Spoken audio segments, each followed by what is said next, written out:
you ever found yourself in a situation where you sensed being undervalued or taken for granted, yet chose not to voice your feelings?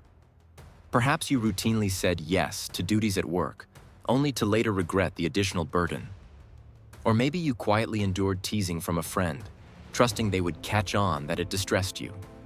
In these instances, our unspoken needs and boundaries can undermine our self-esteem and strain our relationships.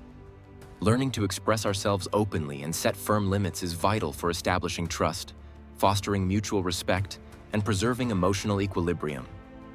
Below, you will discover insights on why communicating personal needs and limits is so crucial, accompanied by practical pointers to help you articulate them with confidence, free from hostility or shame. The importance of expressing needs and boundaries, preventing resentment and burnout. When we perpetually suppress our honest emotions or desires, tension accumulates. Eventually, that pent-up irritation may turn into resentment toward friends, family, colleagues, or even ourselves for not speaking up. Voicing our needs promptly and clearly helps prevent this buildup, ensuring that minor disagreements don't balloon into substantial conflicts. Cultivating mutual respect relationships flourish on genuineness and balance.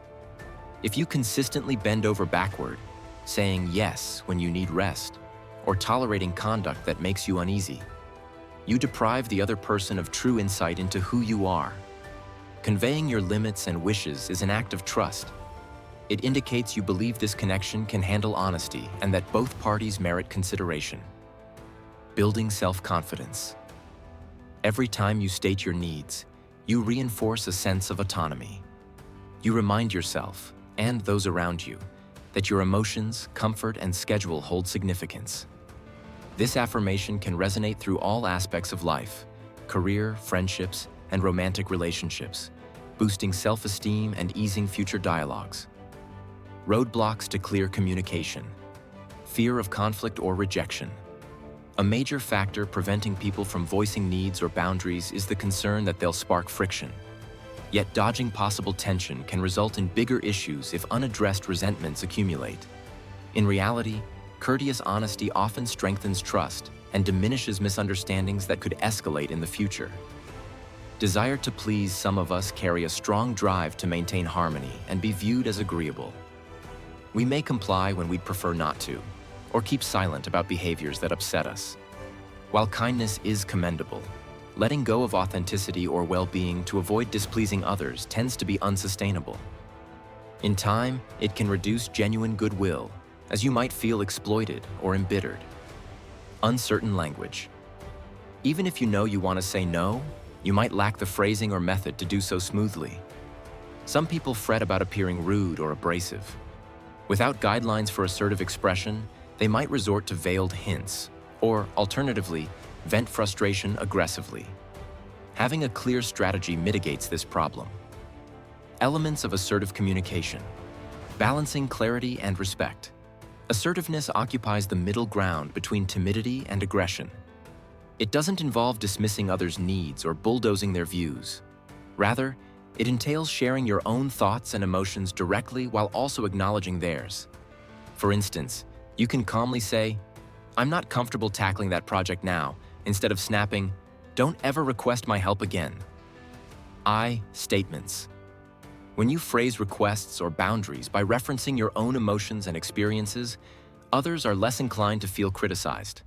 For example, "I feel overloaded when extra assignments are assigned without warning. Could we plan ahead next time?" "I get uneasy when people enter my space without knocking. Please knock first so I'm ready." By beginning with "I feel" or "I need," you shift from faulting them, "You always do this," to explaining your viewpoint, making it easier to have a productive discussion. Consistency and follow-through. Assertive communication loses potency if it's done infrequently or if you change your stance under pressure. Once you declare a boundary, sustain it kindly but firmly. If you repeatedly say yes after an initial no, people will learn your boundaries are negotiable. Consistency encourages others to honor your position. Practical steps to express needs and set boundaries. Identify your feelings and goals. Before initiating dialogue, clarify your emotional state and the result you hope to achieve. Are you weary of accepting last-minute tasks at the office? Is a friend's teasing crossing a line for you? Journaling these points or practicing mentally can help you communicate calmly. Identify the particular behavior you want changed and what you'd like instead. Choose the right moment, and setting timing can heavily influence how well your message lands. Bringing up sensitive issues in a chaotic or charged environment often backfires. Whenever feasible, pick a tranquil setting, maybe a quiet spot at home or a private moment at work, where both parties can concentrate without feeling hurried or watched. Communicate directly and concisely. Skirting around the point can create confusion. It's more effective to be straightforward, for instance. I'd like you to ask beforehand if you need my car, as opposed to a vague remark like, "It kind of bothers me when people borrow things without letting me know." Being clear ensures that the boundary or request is unmistakable.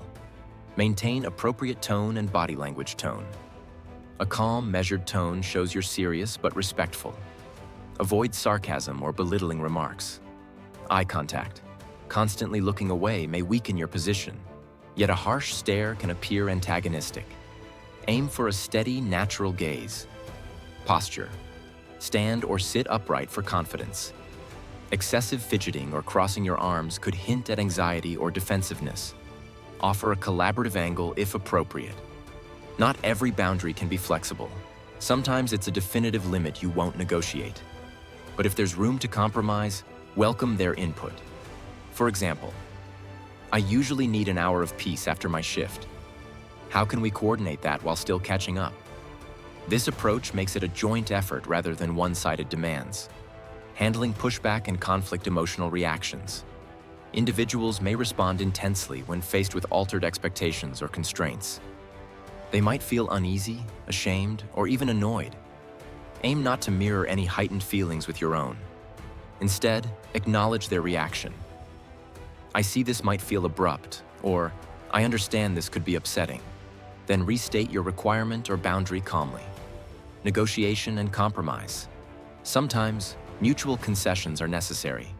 If your coworker is used to allocating tasks to you without notice, maybe the agreement is that they provide at least 24 hours notice unless there's a dire emergency. Protect your boundary while also showing mutual respect and searching for feasible resolutions. Maintaining your stance. If someone frequently tests or disregards your limits, you may have to be more resolute. It might involve declining certain requests more than once or calmly disengaging if the conversation becomes heated. When repeated attempts fail, consider whether this dynamic is positive for you, or if it's best to step back from that connection. Building confidence in communication. Over time, self-reflection and growth. Every interaction you tackle, regardless of outcome, offers valuable lessons. After voicing a need or boundary, reflect on what went smoothly and what might be refined next time. Were you direct enough? Did you stay consistent under pushback? Each exchange strengthens your skill in asserting yourself. Celebrating small wins. Even modest breakthroughs in assertiveness deserve credit. Maybe you declined an invitation that would have spread you too thin, or politely asked a friend to avoid joking about a sensitive topic. Recognizing these moments solidifies the practice of standing up for your comfort and mental wellness. Ongoing practice communication isn't a single achievement. It evolves alongside your self-development and changing circumstances. What seems like a big leap right now, turning down a request for the first time, may become second nature later. Keep looking for opportunities, big or small, to speak up, cultivating resilience and assurance in the process. A balanced outlook, empathy remains. Key, being assertive doesn't mean overpowering others with demands. Remember to genuinely listen and validate the other person's viewpoint. A boundary or need paired with empathy is more apt to earn respect and cooperation, rather than defensive reactions. Long-term relationship benefits. Nurturing a respectful communication style lays the groundwork for future interactions. Friends, partners, and colleagues who know you'll voice your needs honestly yet kindly are likelier to trust you and reciprocate. This kind of open sincerity builds a solid base for deeper, more harmonious connections. Final reflection. Expressing needs and setting boundaries can initially feel intimidating or unusual, particularly if self-assertion is unfamiliar. Yet these abilities remain pivotal for self-respect and fruitful collaboration. As you grow more confident discussing issues, preferences, and limitations, you'll find that sincerity brings sturdier bonds, rooted in clarity, trust, and reciprocal support. Each discussion marks a step toward creating a life where you are heard, your comfort is safeguarded, and your relationships thrive on open, compassionate communication.